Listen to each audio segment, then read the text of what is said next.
Aħna nemnu fl-Ilt Maltija, nemnu fil-kreattività u nemnu fl-arti Maltija.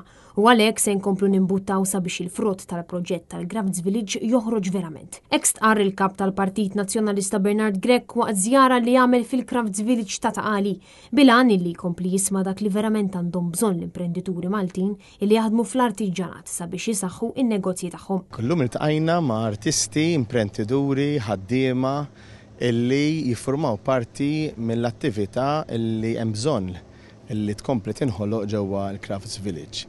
Żgur li għandek il-prodott Malti, l-arti Maltija, għandek il-kreattività illi qed tiġi żviluppata li dejjem kienet tkun żviluppata f'dan il-villaġġ. Bosta sidien esprimew it-ħassib tagħhom għal fatt li l-biżniss tagħhom qed jaffaċċja diffikultajiet kbar minħabba li l-Gvern għadu ma lestix il-proġett ta' riġenerazzjoni fil-Crafts Village.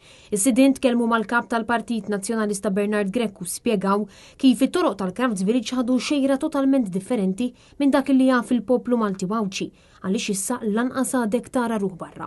Il-Gvern madwar 8 snin ilu kien ħaseb biex jimodernizza dan il-post, jirranġa, jtejjeb u ħoloq proġett li wieħed irid jgħid li huwa proġett sabiħ, però lilu 8 snin. U għadu mhux lest. U allura dan qed joħloq inkonvenjenti kbar mhux biss lill-ħaddiema, mhux biss ukoll l-artisti, manka wkoll min investa u jrid ikompli jinvesti.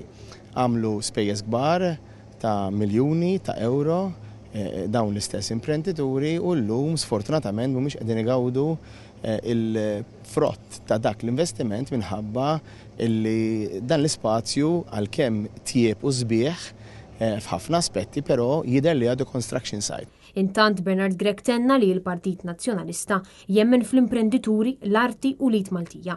U għaldaqstant Partit Nazzjonalista fil-Gvern se jkun qed jikkommetti ruħu li l-proġett tal-Crafts Village jipproduċi il-frott għall-imprendituri. Bħala partit aħna qegħdin mhux biss nitkellmu magħhom imma wkoll naħdmu biex niddiżinjaw pjan ta' kif nistgħu dan l-ispazju jsir hub mhux biss għat-turisti li jżuru pajjiżna, mhux biss għat-turisti ta' kwalità li se nkunu qegħdin inġibu f'pajjiżna u nattiraw f'pajjiżna ma' wkoll għal familji Maltin u Wawċin illi jistgħu jiġu hawnhekk mhux biss jixtru prodotti imma wkoll igawdu l-ispazju sabiħ u l-ambjent li nistgħu noħolqu b'attività bħala hub kreattiv ma' wkoll hub artistiku illi jiġbed propju l-attività il-familji u allura anka il-ħin sabiħ flimkien. Għal din iż-żjara l-kap tal-Partit Nazzjonalista kien akkumpanjat mill-wib tal-Partit Nazzjonalista Robert Kutajjar u mid-deputat Charles Azzopardi.